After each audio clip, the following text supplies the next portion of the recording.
हरिहन्ताणं नमो सिद्धाणं नमो आयर्याणं नमो उवज्झायाणं नमो लोये सौवसाहुणं येनात्मा बुध्यतात्मैव परत्वेनैव चापरम् अक्षयानन्तबोधाय तस्मै सिद्धात्मने नमः। कौन सा ग्रंथ है? बोलो कौन सा ग्रंथ है? धर्मेंद्र जी कल थे कि नहीं आप? नहीं थे, अच्छा ठीक। रितेश जी कौन सा ग्रंथ है? समाधि तंत्र। इसी का दूसरा नाम है समाधि शतक। शतक क्योंकि इसमें 100 हैं, 100 से कुछ अधिक श्लोक है, तो 100 से अधिक श्लोक होने से इसका नाम है समाधि शतक। और इसको प्राप्त करने से समाधि की प्राप्ति होती है, मरण नहीं। कल भी मैंने कहा था, मैं इसलिए कह रहा हूँ बार, कल भी आज भी और बार बार बाद में भी कहेंगे। लोगों को नहीं तो लगेगा कि ये मरवा रहे हैं, मरण करवा रहे हैं। और मरण तो क्या है, बचाने का ग्रंथ है। समाधि अपने जीवन में हो। कल समाधि का अर्थ बताया था। समाधि यानी समता, समता रहे, राग द्वेष ना रहे। तो राग द्वेष का होने का जो मूल कारण है वो है अज्ञान भाव, शरीर में अपनत्व भाव। तो इस ग्रंथ में शरीर से अपनत्व किस प्रकार से मिटे और जिसके मिटता है वो अंतरात्मा किस प्रकार की दशा वाला होता है, उसका वर्णन किया है विस्तार से, शुरू से लेके आखिरी तक।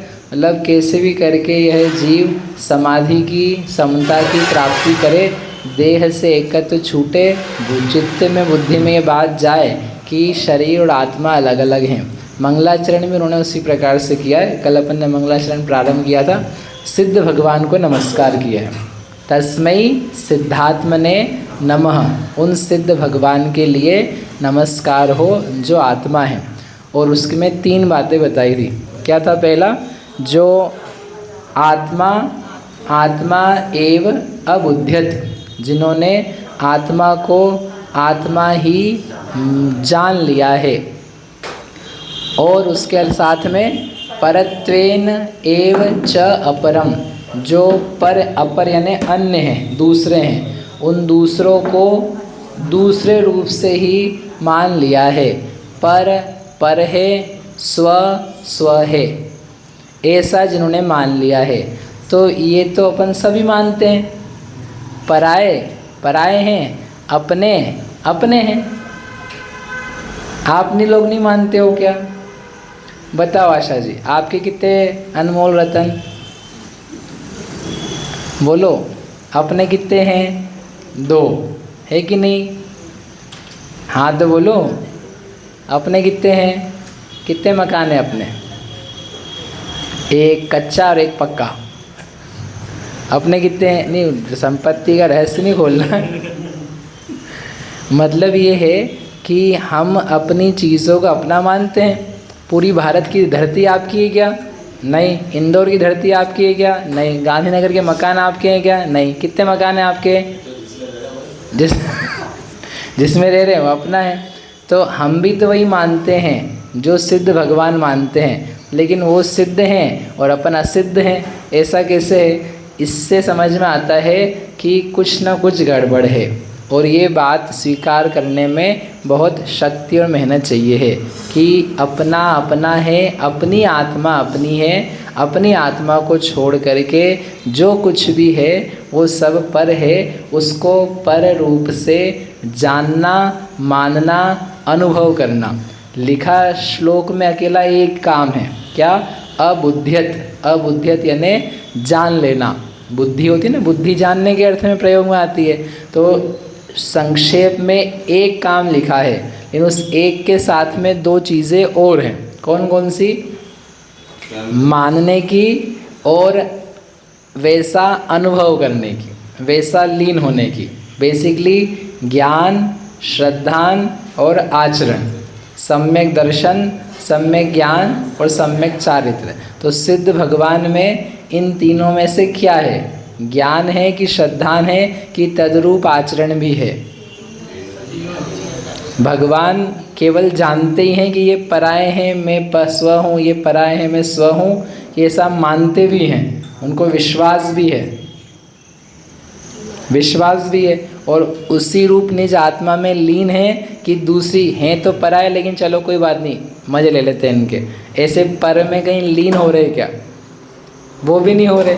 मतलब सिद्ध भगवान को हम नमस्कार इस कारण से कर रहे हैं कि वे सिद्ध भगवान अपनी आत्मा को अपनी आत्मा रूप मानते हैं, श्रद्धान करते हैं, एक ज्ञान करते हैं, दो और उसी रूप में लीन रहते हैं, फील करते हैं, अनुभव करते हैं, मग्न रहते हैं, यानी आचरण करते हैं, ऐसा चारित्र यानी तीन। तो प्रश्न है कि आत्मा को छोड़ के दूसरी क्या चीज़ है जो पराई है? ये तो अपन है और उसके अलावा अन्य पर हैं। तो कह रहे हैं कि जो हम परायों को पराया मानते हैं वो तो पराये हैं ही, लेकिन जिनको हम अपना मानते हैं वे भी पराये हैं। पाकिस्तान, भूटान, चीन, अमेरिका, इंग्लैंड, ये तो पराये हैं ही। और भारत अपना है। तो भी व्यवहार से नहीं, अपन निश्चय में आओ, यथार्थ में कि वास्तव में क्या अपना है। अपन जब लौकिक रूप में रहते हैं तो भारत हमारा है, लोग हमारे हैं, समाज हमारा है, वो सब ठीक है, फैले प्रेम परस्पर जग में, उस अपेक्षा से ठीक है, वो चलती रहेगी। लेकिन भीतर का एक और श्रद्धान है। क्या श्रद्धान है? कि क्या अपना है और क्या पराया है। तो जो लोग हैं, जो धरती है, स्थान है, मकान है, चेतन अचेतन सामान है, वे सब आत्मा नहीं है। मेरी आत्मा है क्या वो? जो आपका घर है वो आपकी आत्मा है क्या? जो मकान है, जो दुकान है, वो अपनी आत्मा है क्या? नहीं है। तो अपन मान रहे तो वह अज्ञान है। ज्ञानी वो है जिन्होंने मानना छोड़ दिया, बोले नहीं है, हमारा नहीं है, क्योंकि इसमें मेरी आत्मा का कोई अस्तित्व नहीं है, मेरी आत्मा के अंश इसमें नहीं है। किसमें? घर, मकान, धन दौलत, संपत्ति, मकान, उसके अलावा ज़मीन जायदाद, इसमें नहीं है। अपने घर में माता पिता, भाई बहन, बच्चे, पत्नी, ये भी हैं। तो वे अपनी आत्मा है क्या? अपनी आत्मा है क्या? अपने पिताजी अपनी आत्मा है, अपने बच्चे अपनी आत्मा है? क्यों नहीं है? अपन पिताजी से तो हुए हैं और पिताजी अपन हैं, अपने से बच्चा हुआ है। अपनी आत्मा के अंश पिताजी में हो, अपनी आत्मा के अंश बच्चे में हो, हैं अंश ऐसे? अंश ऐसे हैं। सोचो, देखो अभी ये सुनने वाली जितनी बातें हैं ना, उससे आगे है देखने वाली। क्या अपनी आत्मा के अंश, अपना अस्तित्व कहीं इन बाहरी लोगों में है क्या? ऐसा भी कहते हैं कहने वाले, मैं और मेरी पत्नी दो शरीर हैं, लेकिन हमारी आत्मा एक ही है। पता है आपको? मेरी तो नहीं है हो लेकिन ऐसा दुनिया में बोलो कहते कि नहीं कहते हैं? बोले मैं और दो, हम फ्रेंड्स भी कहने लग जाते हैं, हम दोनों दो शरीर हैं लेकिन हमारी आत्मा तो एक ही है। समुद्घात हो गया हो जैसे कोई इनका, निकल करके यहाँ पहुँच गई हो। गजब ही हो रहा है ऐसे। ये तुम और तुम्हारी पत्नी एक ही आत्मा है, तो ये जब तक शादी नहीं हुई थी तब तक तुम्हारी आत्मा आधी कहाँ घूम रही थी? और बेचारी पत्नी वो मरी हुई कहाँ थी? वो जो मृत शरीर था, फिर तुमने अपनी आधी आत्मा फैला दी उसमें। और बीच में क्या है? पत्नी यहाँ खड़ी है, अपन यहाँ खड़े, बीच में कौन है? बीच में आत्मा है। किसकी? ये पागल जैसी बातें हैं। दो शरीर में एक आत्मा नहीं होती है, एक शरीर में ही एक आत्मा है।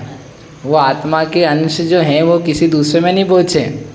आपके बालक बालिका होगी पत्नी की बात, बालक बालिका में अपनी आत्मा गई क्या?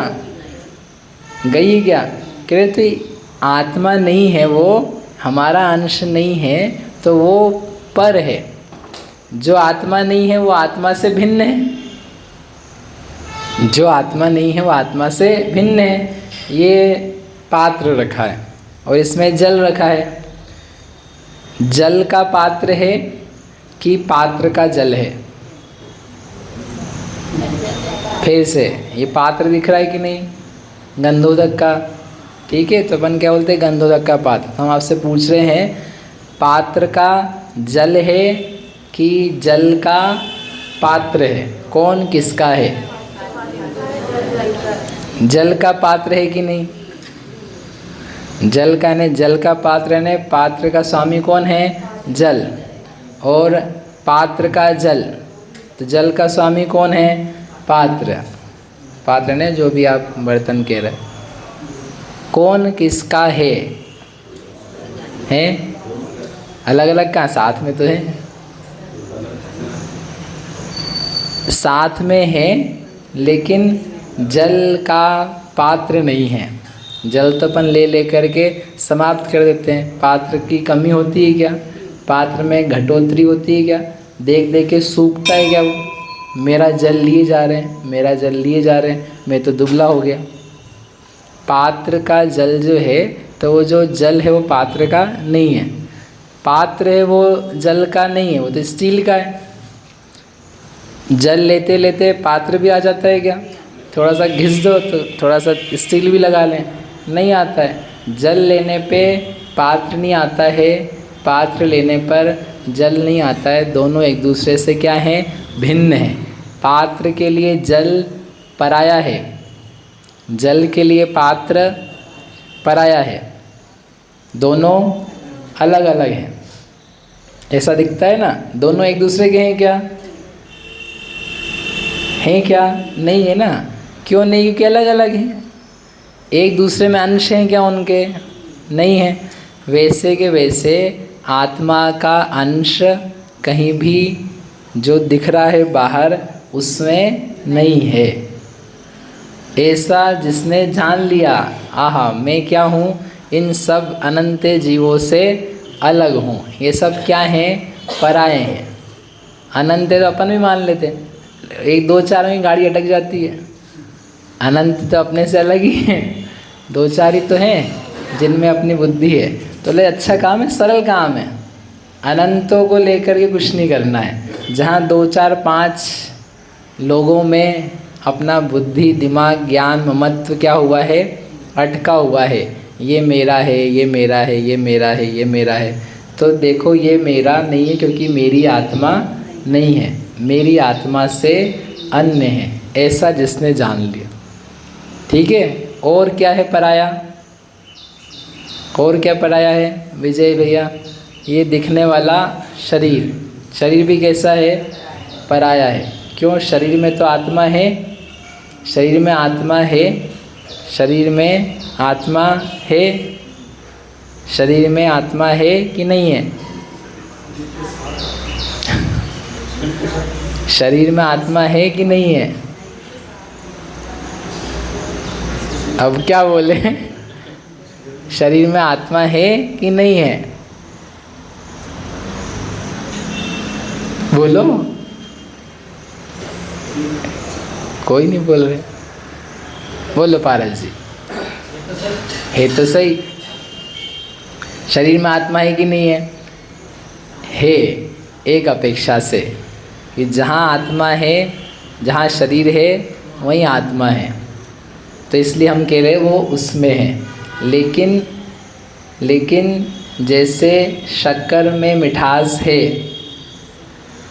जैसे शक्कर में मिठास है, क्या वैसे शरीर में आत्मा है?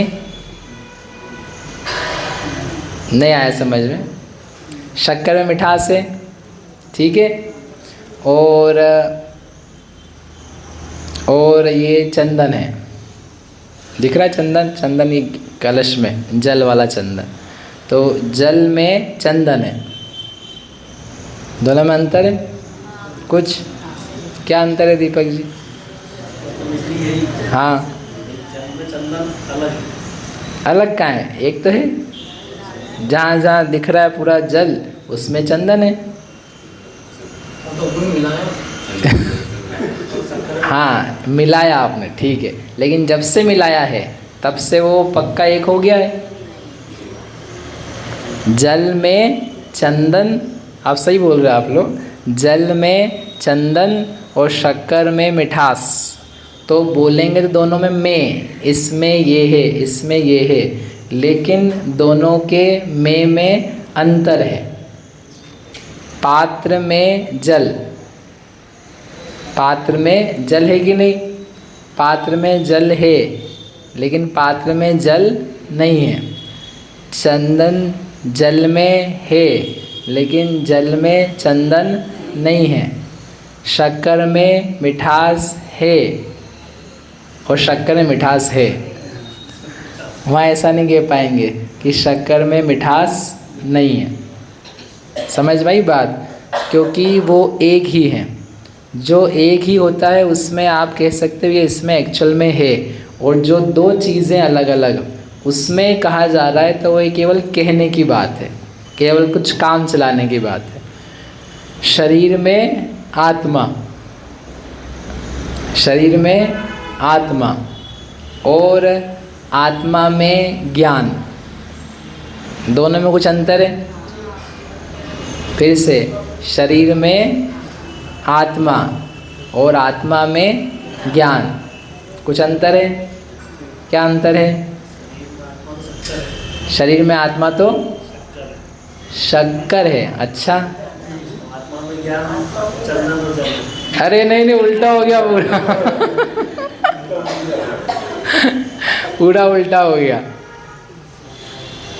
शरीर में आत्मा वैसी है जैसे जल में चंदन है, क्योंकि अलग अलग है ना, मिलाई गई है। जैसे आप लोगों ने भी कहा जल में चंदन तो मिलाया है, ऐसे शरीर में आत्मा तो प्रवेश कराया है ना। वो जल चंदन अलग हो सकता है, शरीर आत्मा अलग हो सकते हैं।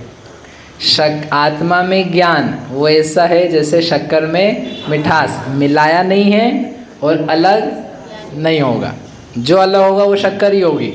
मिठास आप एक्सट्रैक्ट करोगे तो दैट इज़ शक्कर ओनली, वो शुगर ही है, उसको आप दूसरा नाम नहीं दे सकते हो। ऐसे आत्मा में ज्ञान है। कहने का मतलब ये है कि जो सिद्ध भगवान हैं, जिनकी अपने पूजा करते हैं, द्रव्य चढ़ाते हैं, तो वो सिद्ध भगवान हैं जो इस शरीर को भी पर मानते थे और मानने के कारण से उनका शरीर छूट गया, इसलिए उनका शरीर अलग हो गया। ख्याल में आया? कल मैंने कहा था आपसे कि आप अभिषेक करो कल, तो एक बात बोलना, बोली आज? बोली नहीं बोली किसी ने भी? अब फिर से कल रोज़ ही करेंगे ना। ये सिद्ध भगवान जिनका हम अभिषेक कर रहे हैं, ये आत्मा को आत्मा ही जानते हैं, ये पर को पर ही जानते। इतनी देर में तो हो जाएगा अभिषेक, ज़्यादा देर थोड़ी लगती है। सिद्धात्मा ने नमः पूरा श्लोक है ना, ये बोलते बोलते मंगला अभिषेक का मंत्र है, समझ लो कि ये वही सिद्ध भगवान हैं जो वास्तव में स्वपर को सही सही जानते मानते हैं। इसलिए इनका क्या कर रहे हैं? तस्मै सिद्धात्मने नमः, हो गया अभिषेक। ठीक है, तो ये कल अब करना। तो अभी अपन ने क्या देखा? सिद्ध भगवान ऐसा करते थे कि जो आत्मा है उसको आत्मा माना और जो पर हैं उसको पर मानते थे। ये कॉपियाँ रखी है और ये लिखना है आपको, ठीक है? पेन भी लाए हैं भैया, नाम लिखना है। और आज शनिवार है, अगले शनिवार को सबकी जचेगी। और ये जितने बैठे लोग हैं, क्या हाथ नहीं और सबको किसी को प्रश्न हो तो आप पूछ सकते हो। ये बहुत गंभीर शास्त्र है, 1500 साल पुराना है और बिल्कुल समाधि का मूल मंत्र है, इसलिए करना है आपको, ठीक है?